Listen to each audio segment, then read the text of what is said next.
Halo adik-adik, berikutnya kita akan melanjutkan pembahasan soal HOTS dari halaman 87 dari buku Erlangga ESPS Bahasa Indonesia kelas 6 Kurikulum Merdeka bab 5. Oke, langsung saja.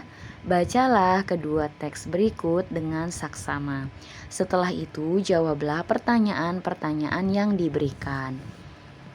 Ada teks 1. Ya, silakan adik-adik boleh baca dulu ya. Dan ada teks 2. Ini juga adik-adik baca dulu ya. Oke, di sini kita langsung ke pembahasan ya adik-adik ya. Nomor 1. Adakah persamaan informasi dalam teks 1 dan teks 2? Jelaskan alasanmu. Nah, ada. Ya, jawabannya ada. Teks 1 dan teks 2 sama-sama memberikan informasi tentang pengelolaan sampah yang berdampak baik bagi lingkungan. Berikutnya, nomor 2. Menurutmu, apakah teks 1 dan teks 2 dapat diberi judul yang sama? Tulislah alasanmu. Nah, jawabannya itu tidak ya. Teks 1 menjelaskan cara mengelola sampah organik, sedangkan teks 2 menjelaskan pengelolaan sampah anorganik. Oleh karena itu, teks 1 dan teks 2 tidak dapat diberi judul yang sama. Berikutnya nomor 3, apa judul yang tepat untuk teks 1? Dan nomor 4, apa judul yang tepat untuk teks 2? Nah, jadi masing-masing judulnya apa ya? Nah, ini ya. Untuk nomor 3, judul yang tepat untuk teks 1 adalah pengelolaan sampah organik. Sedangkan untuk yang nomor 4, judul teksnya yang tepat adalah pengelolaan sampah anorganik. Berikutnya nomor 5, apa ide pokok teks 1? Buatlah sebuah paragraf eksposisi dengan mengembangkan ide pokok tersebut. Gunakan kata-katamu sendiri. Nah, untuk soal nomor 5, ini jawabannya bisa bervariasi adik-adik ya. Bisa berbeda-beda antar jawaban adik-adik dengan teman adik-adik ya. Nah, di sini Kak Akinda contohkan ya untuk yang nomor 5.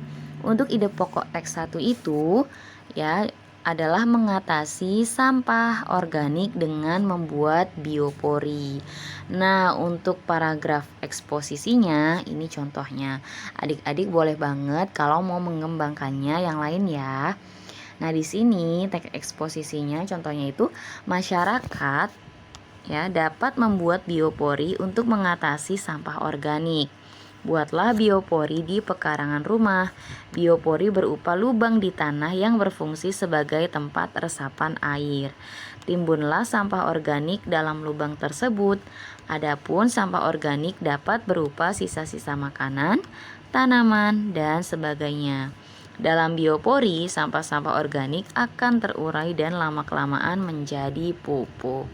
Nah, ini contohnya ya adik-adik ya. Kalau adik-adik punya jawaban yang lain atau ingin mengarang sendiri, itu jauh lebih baik ya adik-adik ya. Berikutnya soal nomor 6. Hampir sama dengan soal nomor 5 ya, cuma bedanya ini di teks 2. Soalnya adalah apa ide pokok teks 2?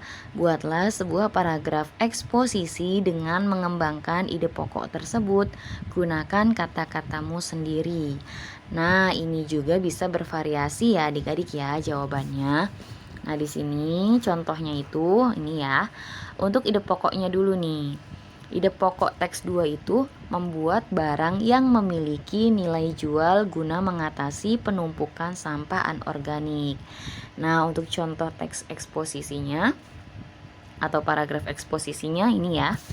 Masyarakat dapat mengatasi masalah penumpukan sampah anorganik dengan melakukan daur ulang sampah jenis ini menjadi barang bernilai jual. Adapun sampah anorganik dapat berupa benda-benda berbahan kertas, plastik, dan sebagainya. Contoh barang bernilai jual yang dapat dihasilkan dari sampah anorganik adalah kertas daur ulang dan tas dari plastik kemasan makanan ringan. Nah, oke adik-adik, mungkin pembahasan kali ini cukup sekian dulu ya. Untuk pembahasan soal yang lainnya akan ada di video berikutnya. Semoga bermanfaat. Terima kasih.